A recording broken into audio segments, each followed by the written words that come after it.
Hello and welcome to another Train Lee installations. For this particular locomotive, I'm going to go ahead and review its install. And I started with a Heinz Dappen sound project and a Zimo MS950 series decoder.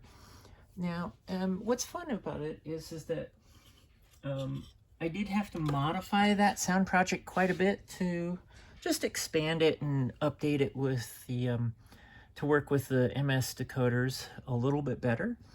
Just for your information, let me grab one of these little guys here and show you what the MS series decoder looks like. I should have had it handy. So when you get a decoder, it comes in this fancy little box, and then here's the basic decoder. Now the decoder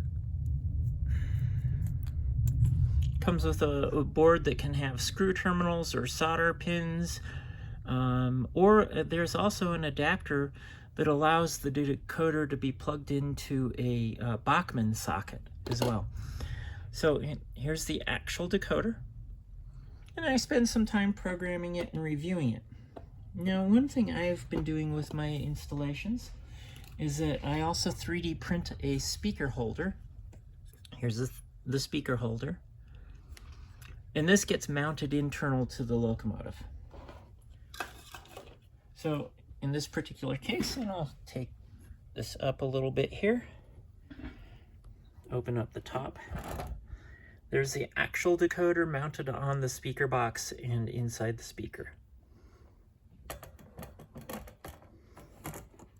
Go ahead and set that back down here.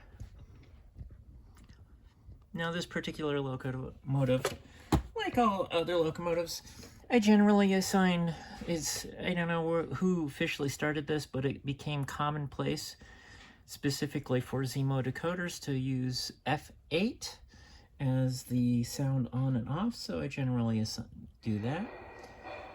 So that turns on the sound.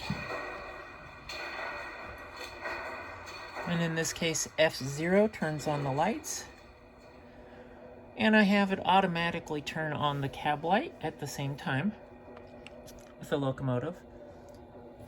So, as traditional Swiss locomotives, when you change directions, it keeps the what becomes the right rear light on. So we'll change its direction again. Now, there's a bunch of different fun sounds that I've added. Of course, there's the F1 turns off the brake squeal. F2 is your basic whistle. And then F4 is what I call the shunting key, or what is called the shunting key. This also drops the locomotive to half speed, and then so it won't go any faster than half speed. The shunting key was designed basically when a locomotive or somebody is shunting things around. So it changes how the locomotive performs and drives, in effect. The next one is a whole variety of station stops.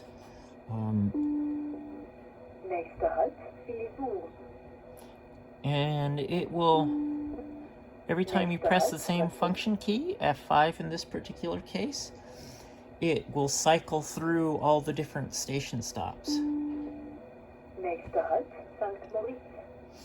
And then the next one is the just a generic station announcement that came with the sound project.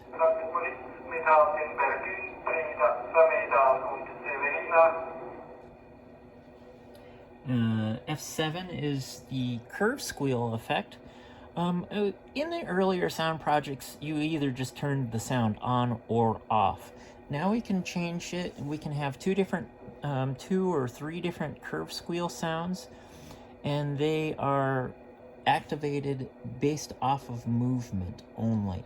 So for example, I have the curve squeal turned off, so I'll go ahead and move it forward. And I have it set up to automatically play the whistle, a startup whistle. Bring it back a little bit. Now go ahead and turn on the curve squeal.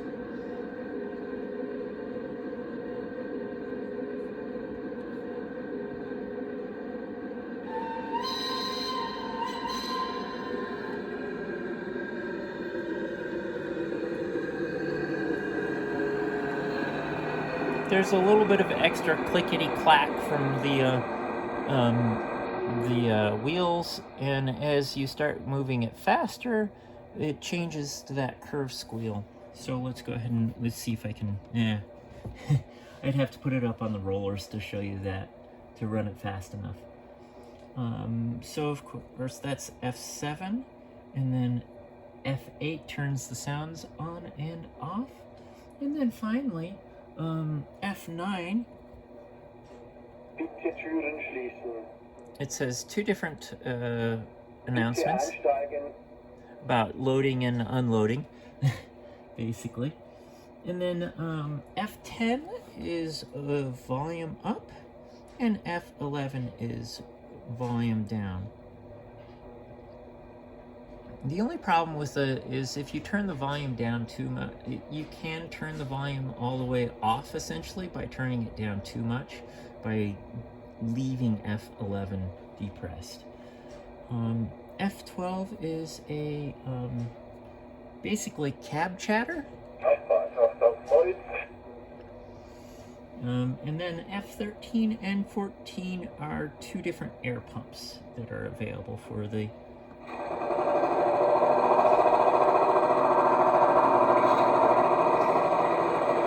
because the pantographs are completely manual on this, there are no pantograph sounds. I think in real life these are manually raised and lowered. There's some videos where they show people essentially inside the cab or climbing out of it to lower and raise the pantograph, and they go up so slow that it looks like I think there is somebody in the cab essentially cranking the pantograph up and or down. So in this case, they're the default pantographs as originally. They kind of lock in place like that one, and you can just manually raise and lower them if you want.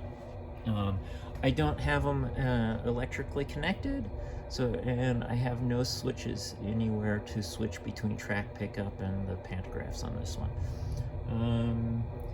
So that's the basic review of the Locomotive.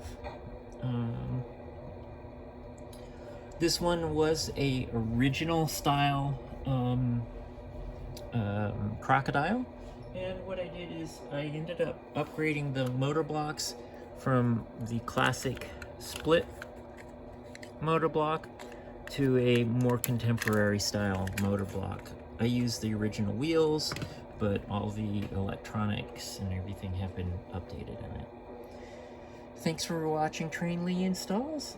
I am Christine McNary, and I just completed this install. Thanks for watching.